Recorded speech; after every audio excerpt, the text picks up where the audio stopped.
Hello, this is a video explaining pH indicators in pH paper. Uh, this is for a first year, so I will not be as technical as if it was for AP.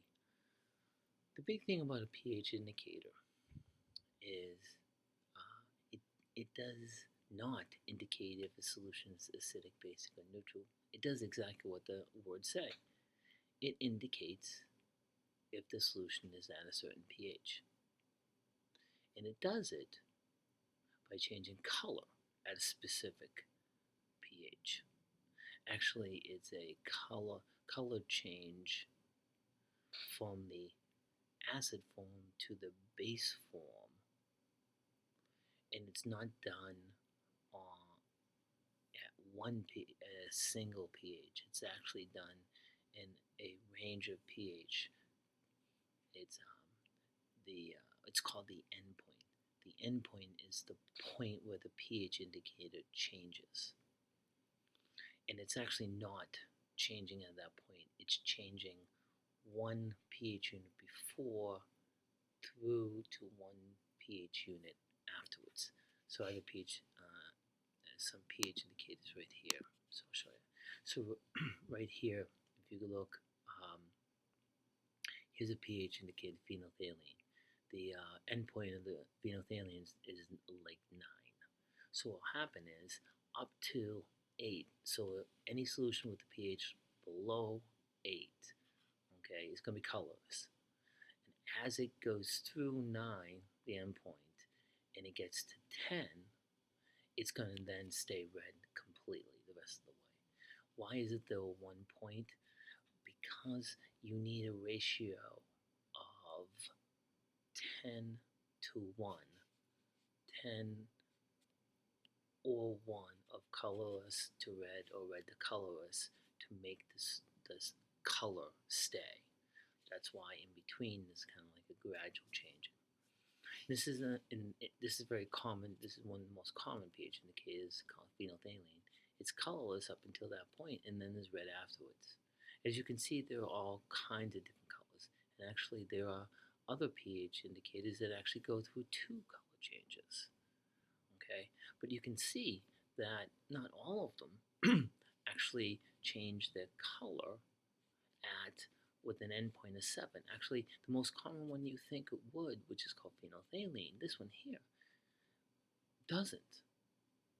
So if it's colorless, it doesn't mean that it's going to be an acidic solution. Okay? So all it does is indicate the pH of the endpoint. That's what's called, is the endpoint. That's the name they give it. So actually, pH indicators are what they call weak acids. So there's always components of the weak acid. Usually it's a symbol. I think I wrote it down here. The symbol, no, I didn't. No, usually the symbol for a pH indicator is capital H for the acid part, capital IN, IN being the indicator. So if it's acting like it's acid, it's capital H, capital IN. If it's like a base, it's IN1 minus. They're called conjugate acid-base pairs. And the ratio of those tell you if it's one color or another. Okay. Now, sometimes, so that's what litmus is exactly that. The litmus wasn't in that table, but litmus is a pH indicator. There's something called litmus paper. Well, red and blue litmus paper. Well, it's the same exact thing because it's the pH indicator litmus. It's just what color paper it's on. Either one of them, if the solution has a low pH, it's going to be red because the acid form of litmus is red, and if it's a basic form, meaning there's a lot of OH minuses, it would be blue. Okay, litmus's endpoint is close to, it's in the close to 7 range. Here's phenolphthalein that we saw before. It has a pH of 9, the endpoint of 9. And then those are two of the most common. Litmus, phenolphthalein usually isn't on a piece of paper, and you dunk the paper in. Litmus does that a lot. Phenolphthalein is usually used as drops. The other one, very common one, is pH paper itself. And I found a little picture of pH paper. What it has is a little scale over here that's 7 through 12 is actually, you can see some colors above, that's 1 through 6. So what you do is you dip one of these pieces of paper into the solution, and it creates a color, and then you use these colorations to give you what pH there is. So this is limited, of course, to significant figures. Is you're guessing in between 10 and 11. So that's as good as you get.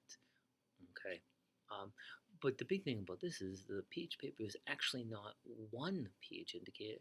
It's a mixture of a couple pH indicators. And what's happening is, whatever the pH of the solution is, each indicator is going to get the coloration that it's supposed to, and then it's a mix of those colors that gives you the resulting color.